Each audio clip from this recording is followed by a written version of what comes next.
terror. Today's story is called Friday Night Drive. Living in upstate New York was supposed to be temporary. I moved there because I had a job offer and didn't know where else to go. I figured it would be a relatively easy 9 to 5, and I could spend my free time figuring out what I really wanted to do with my life. After a few months, once I had things figured out, I'd move to the city. Well, 9 to 5 ended up being more like 8 to 8 most days, and a few months turned into a year and a half so far. The truth is, I hate what my life is at the moment. I dread going to work every day and turning into a mindless drone, churning out report after report. On top of that, I never bothered making any friends where I live because I never planned to be here long. Anyway, I realize I'm rambling a bit, probably trying to avoid getting to the part worth telling because I've been trying my hardest not to think about it. Like I said, I hate just about every moment of my week with one exception. I love driving home Friday evening. Not upstate New York home, but home, where I grew up. With no friends in the area, the idea of spending a weekend alone in my bare apartment is hard to swallow. So every Friday night, right after work, I get in my car and drive 3 or so hours back home to Connecticut. I've always said that whenever I'm looking forward to something, anticipation is the best part. For example, summer vacations never ended up feeling as good as the moments before they began. Nothing rivaled the unabashed excitement of hearing the final bell ring before vacation starts. That's sort of how I feel on those Friday night drives. It's 3 hours of anticipation, looking forward to a weekend of hanging out with friends, not working, and just being myself. I loved those Friday night drives until 2 days ago. It's winter now, so even if I get out of work early, around 3 or 4, it's dark by the time my drive is done. I never mind the darkness too much, especially since I always have a solid lineup of podcasts to keep me company on the drive. I don't usually feel alone, but on some especially dark nights, when there are no other cars on the road, the Taconic State Parkway can be a lonely place.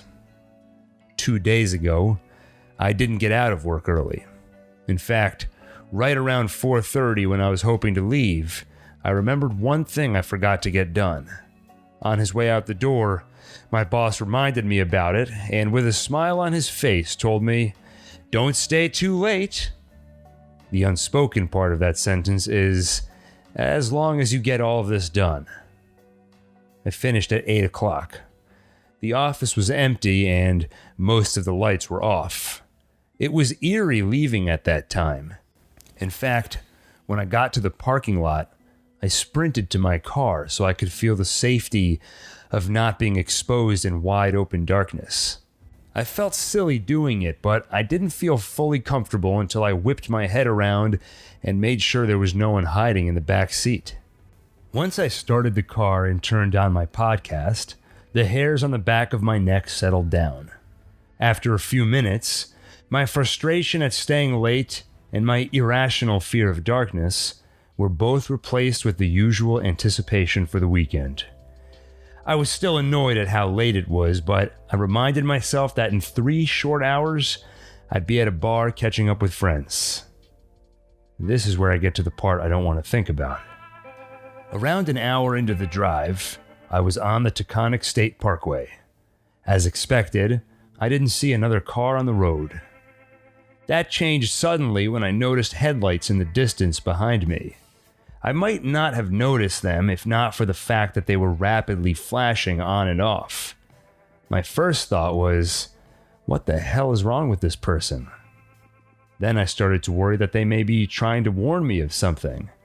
This person was behind me though, so it wouldn't make sense for them to warn me of something coming up ahead.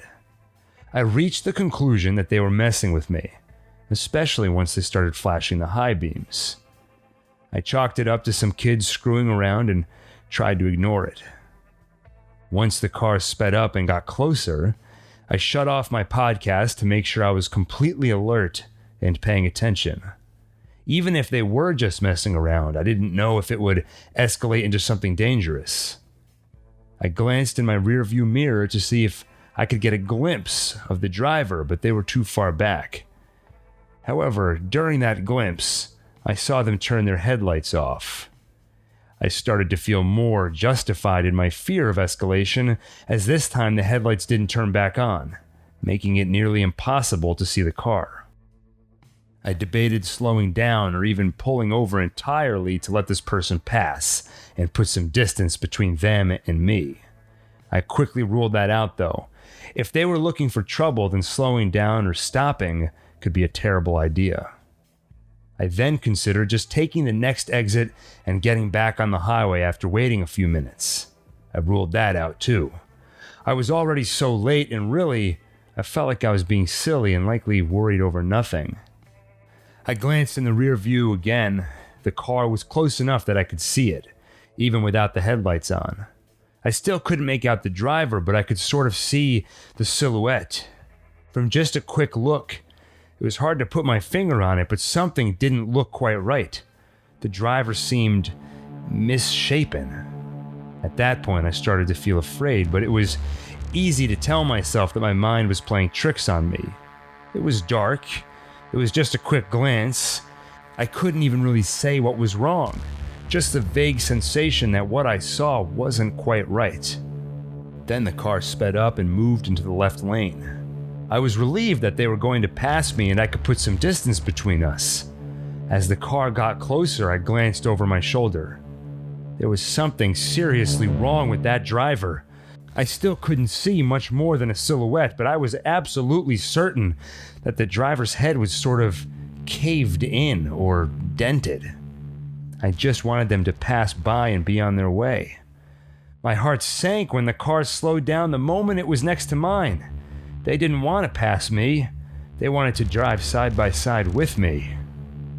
I didn't want to look, but I had to. I turned my head. I don't recall exactly what I did at that point. I may have screamed. I just know that afterwards my shirt was soaked. At first I thought it was sweat, and that might have been some of it, but surely the tears streaming down my face were a contributing factor. To put it bluntly, the driver was a rotting corpse, grinning madly. Between tufts of hair, its skull was mashed in on one side. I'm not sure if it had skin or not, but there was a sort of black sludge covering its face. Bulging eyes in the middle of wide, rotted-out sockets stared at me. The head was still for a moment and then started to shake madly, side to side, up and down. Its head shook so erratically, it seemed it might fall right off. I wanted to stop staring. I wanted to get as far away as possible, but the moment I turned my head away, I heard a loud screeching sound and what approximated laughter, demanding my attention again. I think it was laughing at me. It may have shouted some words too, but it was hard to tell. The voice was as misshapen as the body. It didn't sound human. It laughed at me the entire time it was next to me. Though my mind was barely capable of forming thoughts at the time, I eventually gathered my wits enough to try speeding. Of course, they sped up accordingly. I stopped staring at it entirely, and it got louder. It wanted me to look. I don't remember every crazy thought which was in my head at the moment, but the one that sticks out is, don't look. I had the crazy idea that if I stared too long, something would be taken from me, permanently. At that point, I was driving so fast I almost missed the next exit. I swerved at the last second and got off the highway. The entire time I was on the exit ramp, I still heard that screaming laughter, so I was sure it was following me. I drove without looking back until I saw any crowded area with light. It may have been a gas station, a restaurant, or something else. I didn't care. I was around people. I was around light. I sat in the car alone, and for I don't know how long, I didn't move or utter a sound. As soon as it registered that I no longer heard the inhuman screeching, I stopped holding my breath and let out an involuntary sob. That's when I noticed I was profusely sweating and crying. It wasn't courage that allowed me to get out of the car, but an absolute fear of being alone. I realized I was in the parking lot of a fast food restaurant and saw it was full of people. I ran from the car into the restaurant. I must have been visibly shaken as a number of people asked if I was okay or if I had been in an accident. Normally I would have felt self-conscious, but in that moment it was welcome. I had to be around people without dented skulls or rotting flesh. I stayed there for a while, unsure what to do. I had 2 hours left in that drive, but absolutely could not stomach the idea of getting back on the road. It took every ounce of courage I had to get in the car and drive a mile down the road to the nearest hotel. I stayed there for the night and finished the drive in broad daylight the next day, telling Waze to keep me off the Taconic State Parkway. The tolls would be worth it. I can't really say I enjoyed a moment of my weekend after that. I couldn't fall asleep at the hotel. I managed a 20-minute nap while I was home on Saturday and then couldn't sleep that night either. At the end of these weekend home visits, I've always hated the drive back. I dread the idea of spending 3 hours driving to a place I hate. Whatever good feeling I usually have driving home Friday night, I pay for twofold with absolute misery on the drive back Sunday evening. As I'm writing this, it's Sunday morning and I'm dreading the drive back for a whole new reason. I usually drive back in the evening to maximize my time at home. Today, my plan was to leave early so I could drive in complete daylight. I told my parents it was because I had some things to take care of before work. Truthfully, I'm just afraid of what I'll see if I drive at night. I haven't left yet because there's been a slight complication in my plan. Just as I was about to leave, the dark clouds rolled in. The storm started about an hour ago and looks like it'll be going all day. It's about 11 a.m. now, but if you told me it was 11 p.m., I'd believe you. It's dark out there, as dark as it was on Friday. A few minutes ago, my dad remarked that he thought I wanted to hit the road early and asked why I hadn't left yet. I told him I'll be leaving shortly.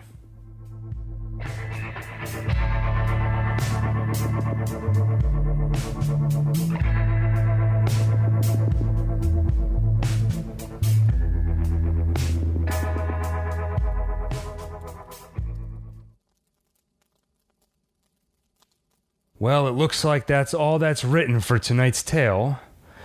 Unfortunately, I guess we're not going to get to find out what happens to this unlucky fellow on his drive back upstate. Oh, wait a minute. I'm sorry, it looks like if I turn this over, there's actually more written here. Well, let's keep reading and find out what happens next.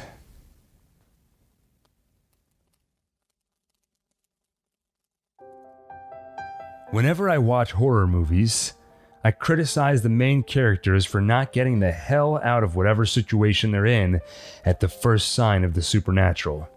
You see a ghost in your house? Get the hell out of that house immediately. Never go back. Maybe I'm as stupid as they are. Maybe I should never have even bothered to drive back upstate.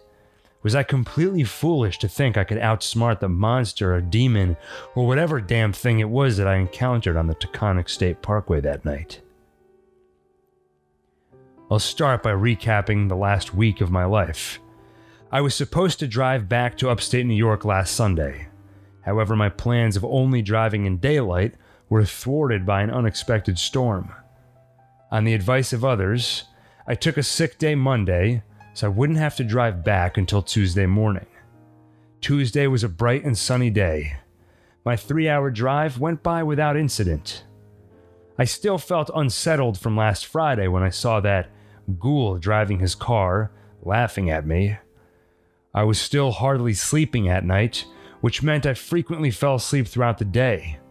Each time I dozed off, I would see that monster. I would see a cracked, dented skull covered partially by patches of what could barely be called skin. Its head would shake madly while it laughed a loud, screeching laugh. Then I'd wake up in a sweat. It did wonders for my productivity. Every night after work, when I walked out of my office building this week, I would feel as though that thing were following me. If I didn't turn around to check, I would hear the laughter, forcing me to look. Every time I eventually turned around, I saw nothing. Something I should tell you is that I used to be an angry person. When things didn't go my way or things seemed harder than they had to be, I blamed the world. It took me years, but I eventually let go of that hatred and started taking responsibility for my own problems. This last week has reawakened my anger. I do not take responsibility for this monster. This is not my doing. To put it bluntly, the world and I are no longer on good terms. That anger showed itself fully yesterday morning, 1 week since the incident. It happened when I stood in front of my bathroom mirror and stared at a troubled man. For a moment, I thought I saw that monster standing behind me, but I was done playing its games. No more turning around only to see nothing. No more falling for it. Instead, I swung my fist. The mirror was shattered, and I spent the next few minutes picking broken mirror out from between my knuckles. It's amazing how much we prioritize work. Even yesterday morning, with my torn up fist wrapped in bandages, I got in my car and drove to work. As I walked in the office that morning, though, I firmly decided that I was done. I was going to quit. Not later, not next week. I was going to quit that very goddamn day, and that's exactly what I did. My boss was dumbfounded. He asked me if I got another job. He asked me what my plans were. Honestly, he had been good to me over the last year, so I probably owed him an answer, but I gave him none. He asked me if everything was okay. He didn't hear me say no, but he saw it in my face. After that, my plan was to get in my car, get on the Taconic State Parkway and drive. No, goddammit, that was not the plan. That was never the plan. It kept happening to me, though. If I lost concentration for a moment, my mind would wander as if on autopilot. I would think about driving home that night. I would think about driving home on the usual route as though I hadn't seen a fucking demon last time. My plan was to leave work early and drive back to my apartment. I would drive home to Connecticut in the morning in daylight, or I would find a way to get home without driving, maybe a bus or train. It's all a little fuzzy, but sometime after I quit, I did get in my car. I remember thinking, drive back to your apartment, but that's not what I did. Have you ever driven for a few minutes and then suddenly realized you don't remember the last few minutes? You sort of went into autopilot. That's what happened to me, except it wasn't a few minutes. It was about an hour. After leaving the office, the next thing I clearly remember is noticing that I was driving in the dark. Based on the desolate highway in front of me and the familiar trees on either side, I knew I was back on the Taconic State Parkway. I screamed and cursed. I punched my steering wheel, reminding my hand that it had broken a mirror earlier that day. I was in pain. I screamed some more. And when I saw flashing headlights a few miles behind me, I cried. The flashing headlights were fast approaching. Next to the car was a single light, moving just as fast, a motorcycle. As the motorcycle and car got closer, I saw another pair of headlights, seemingly belonging to a bigger car, maybe an SUV. I floored it. There were 5 miles to the next exit. That meant only a few minutes of hell before my salvation. The 6 lights in the distance were rapidly closing the gap. Even if I looked straight ahead, the flashing lights were impossible to ignore. So was the incessant beeping. All 3 of them were right behind me. I kept telling myself not to look back, but human instinct won out, and I took a glance in the rear view. It wasn't enough of a glance to take it all in, but I saw the SUV was tailing me, with the motorcycle on one side and the sedan from last week on the other.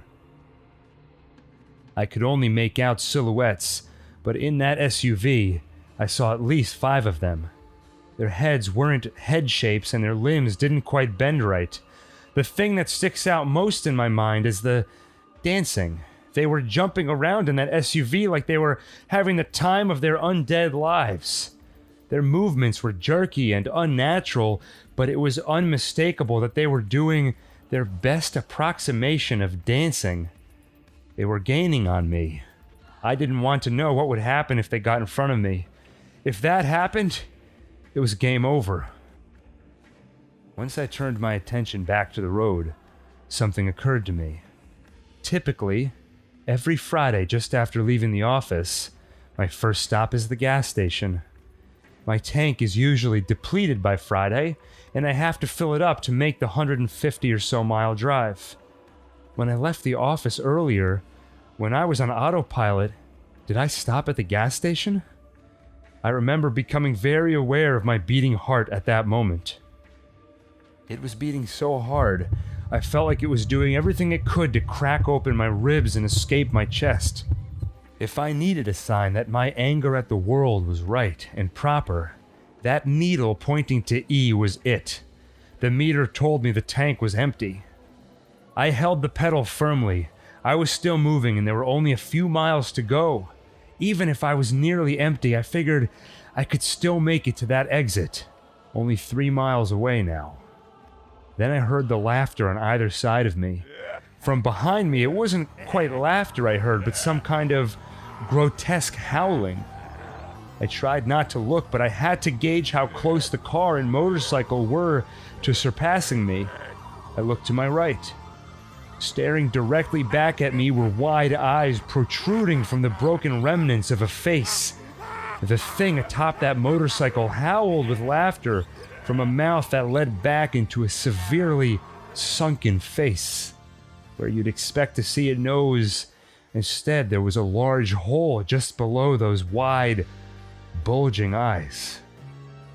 Blood trickled down my arm from beneath those bandages as the motorcycle-riding demon lifted a hand and pointed at me. The laughter turned to outright screaming. The SUV was tailgating me. The motorcycle to my right and sedan to my left could overtake me whenever their drivers wanted to. They were faster than me, which meant they were toying with me. In that moment, I decided that I would not give them the satisfaction of looking. No matter what happened, I would keep my eyes forward until I was either off the highway or dead. As though reading my mind, they responded with screeching so loud, my ears and head began to throb in pain. The dancers in the SUV behind me decided that things weren't quite loud enough, so they blasted their stereo. I suppose it was music to them, but to me, it sounded like a slaughterhouse whose victims were extremely vocal. With under a mile remaining to the exit, I screamed and tensed as I approached what I hoped would be my rescue. As I approached the exit ramp, I realized the motorcycle was blocking my way out. For a moment, the crashing sound as I plowed through the motorcycle on my way off the highway was satisfying. It felt like punching back for the first time. The sound that followed was less satisfying. I heard the riders howling again, but this time much closer. My head snapped to the right, and I screamed as I saw that sunken-in face in my window. The bastard was holding on to my fucking car. It was staring right at me, its long white hair flying every which way in the wind. It began to shake its head violently, eventually smashing its head against my window, leaving a large crack. I realized I was nearly running off the road as I missed a bend in the exit ramp. I turned quickly to avoid crashing and snapped my attention to the beeping of a car I cut off in my hasty exit. When the beeping stopped, I noticed the screaming was also gone.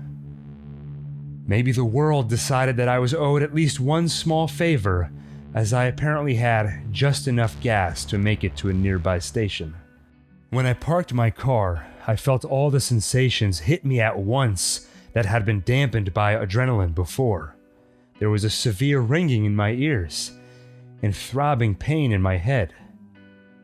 My hands shook as I opened the car to vomit on the pavement instead of my dashboard. I somehow managed to get out of my car and fuel up.